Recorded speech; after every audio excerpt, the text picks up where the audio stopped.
I'm here to show you how to make some Valentine crafts. We're going to make some roses, some tissue paper roses actually. Take a look at what we're going to need today. You're going to need some tissue paper, some scissors to cut it if you need to, and then also some green pipe cleaners. Take your tissue paper, you want a thick stack actually, several layers of color. I like to vary it, change up the colors inside so that it gives a little more dimension to the flower.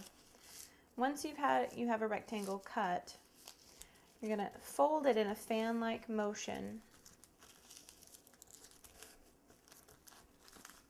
until you've done the whole thing.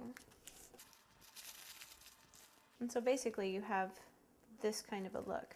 You're going to leave it together, hold it in the middle, take your green pipe cleaner, and you're going to, almost like a bow, but you're going to twist it here and twist all the way down.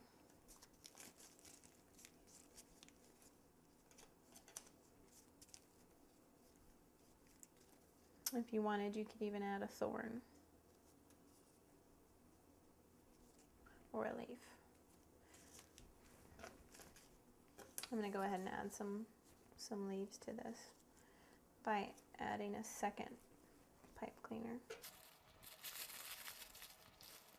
So there's my stem. Now to make the flower, you're going to separate the fan and pull up each piece one by one. These flowers are also really great to use for fiesta celebrations.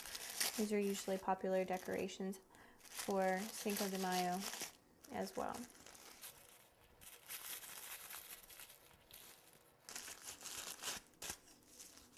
And then do the same thing on the other side. And you're done.